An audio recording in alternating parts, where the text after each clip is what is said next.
Many of you already know the media is not on your side. They don't exist to tell you the truth. They just pump out propaganda and activist narratives. To clarify, there are many people who work in news media and local news who do a good job. I use mainstream news sources all the time. I just have to vet these articles. I can't just pull up an article and assume what they're saying is true.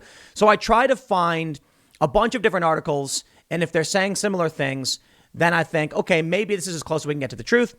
Admittedly, I have to trust them very often, but with a healthy dose of skepticism.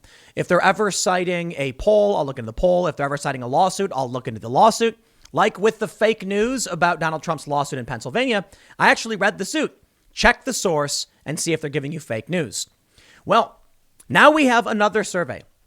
According to the Washington Examiner, Trump would have won 311 electoral college votes if media weren't biased. It's actually really simple. The media didn't report on Joe Biden's scandals or his son's laptop and the crack pipe and all that other stuff. And when people were asked about it, they said, wow, I would not have voted for him had I known that. In fact, you look at Dr. Naomi Wolf, who tweeted out almost immediately after the election, if I had known Joe Biden was in favor of lockdowns, I wouldn't have voted for him. And my response is, how did you not know this? Did you not look it up? Unfortunately, it's because the media lies and omits and lies by omission. Yeah. Here's the story. The Examiner says the liberal media's efforts to hide Joe Biden-related scandals from voters and bury good news about the Trump administration cost the president the election, according to two new voting surveys. Had voters known about troubling issues swirling around the Democrat and some of the successes of the Trump White House, including the Middle East peace deals, job growth, and energy independence, enough people would have turned away from Biden to give Trump 311 electoral votes, more than enough to win, said the polls shared with Secrets. Ripping the media, Brent Bozell, founder of the Media Research Center, said, had they done their jobs, Donald Trump won the election. Bozell added, this is not happenstance. This is not coincidence. The Democrats knew better, and for a variety of reasons, media has become propagandistic drivel. Many of these people just want the Democrats to win. And I'll tell you, it's really simple. There's no grand conspiracy for the most part. I say that because I don't know, maybe there is, but here's what I see happening having worked for some of these companies. And I've said this before. What kind of article does well? Shock content, hyper-partisan content. So what do news organizations do? They drift towards hyper-partisan content. They then hire people who produce hyper-partisan content and falsely frame stories to maximize viewership. This results in people saying, don't write about the Biden thing. We're not going to get any clicks. So they don't. And then no one hears about it. Now, admittedly, there's probably a lot of activists and propagandists who are probably also at these companies saying, don't write about that or else. Here's the post-election survey of 1,750 Biden voters in 7 swing states. Percent unaware about the Biden assault allegations, 34.4%. 8.9% would have shifted away from Biden. Hunter Biden scandal, 45% were unaware. 9.4 would have shifted away. Harris, most leftist senator, 25.3 and 4.1 would have shifted away. However, I think it's fair to say she's the most liberal in the sense that she does not compromise, not that she's far left. Then, as for Trump's successes, energy independence, Middle Eastern peace deals, creating 11.1 million jobs, 33.1% economic growth, Operation Warp Speed, people were not unaware. 82% were unaware of at least one of these stories. Energy independence, 50.5% were unaware, and it would have created a grand total of about a 17% shift away from Biden. Now, to be fair, I do think they're narrowing down the fact that there's probably overlap. Some of the people who didn't know about the allegations didn't know about energy independence, and it's probable that you didn't know about a lot of this because, I don't know, you're watching CNN or something. I think it's fair to point out Trump would have won. They say, what's more, the media had a partner in Twitter, which Bozell said censored Trump, his campaign, or family members 262 times during the end of the campaign. Biden's team was never censored. In one survey for MRC by McLaughlin and Associates, enough of Biden's voters would have switched their selection had they known about his son Hunter's money scandal to give Trump a victory. In that poll, 4.6% of Biden voters said they would not have selected him had they been aware of his son's China money affair. In the second, done by the polling company for MRC, 17% of voters would have shifted away from Biden had they known about Biden's scandals and Trump's achievements. Look at this. Massive percentage changes in Pennsylvania and Michigan and Georgia and Arizona, Wisconsin and Nevada, the key swing states. Hypothetical Trump margin. Now, all of this is hypothetical, but I think it's fair to at least say we knew the game was rigged from the start. We knew social media was banning high-profile Trump personalities, and the Republicans were too stupid or complicit. Since 2018 or earlier, we've all been talking about censorship against conservatives who are the primary victim of censorship. Why? Because they wanted Trump to lose. Duh. And the only reason they like me is because I'm able to attract many of these conservative viewers, but I'm actually a liberal. So you see how the game is played? They say Tim Pool's a liberal. He gets these viewers. That way we can. I've said this over and over again, just so you're aware. It's not a secret what I think YouTube is doing. I don't like Democrats. I think they're nuts. I think Trump's not that bad.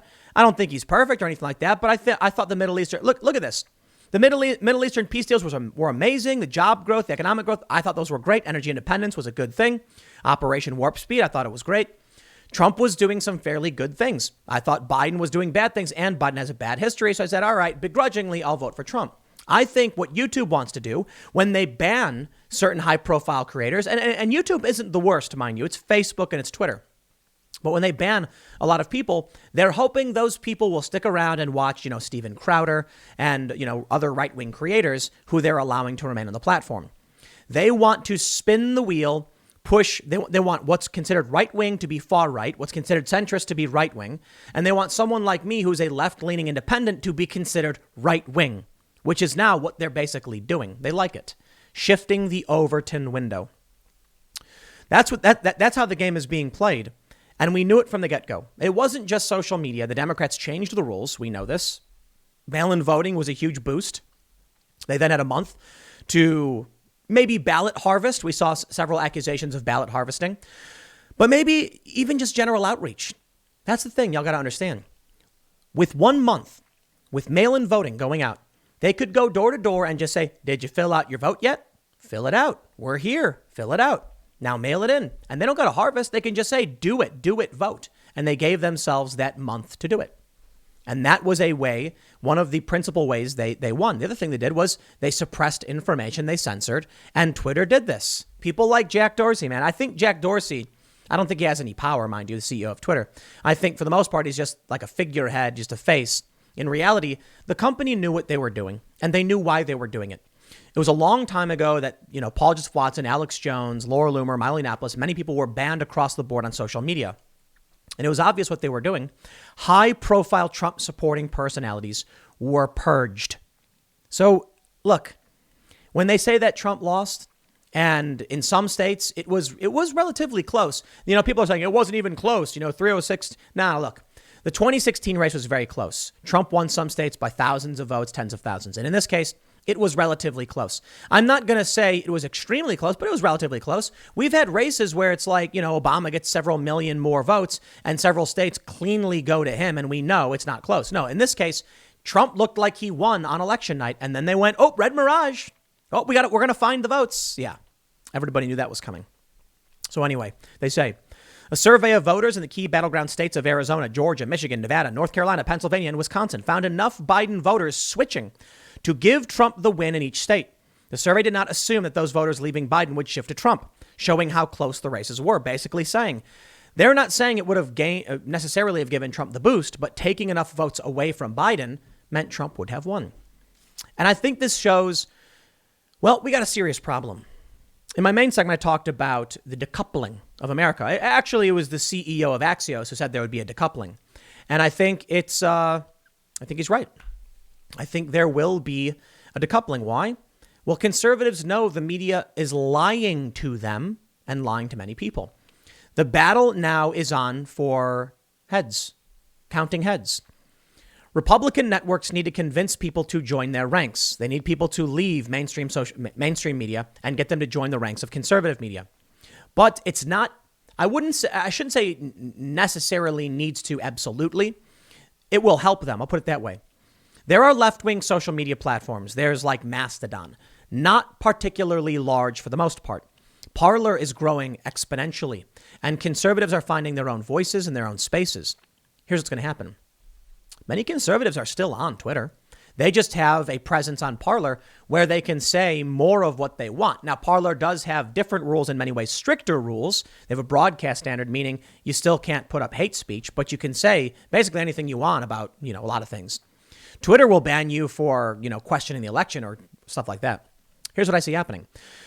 Regular people and journalists will probably be on Twitter, but most regular people don't use Twitter at all anyway. But conservatives will use Parler and Twitter. So they'll create a space where they can say, come hang out with us, check it out. On Twitter, you get a left bubble, but it's still it's not hard left. It is in many ways, but not nearly as partisan as Parler is. Twitter won't become a left-wing version of Parler. Twitter is going to be mixed because conservatives are still there, giving conservatives the advantage in the future. That's something these media companies are going to have to pay attention to. And maybe this will be the massive advantage conservatives have going into 2022 and 2024. I'll leave it there. A couple more segments coming up in a few minutes. Stick around and I will see you all shortly.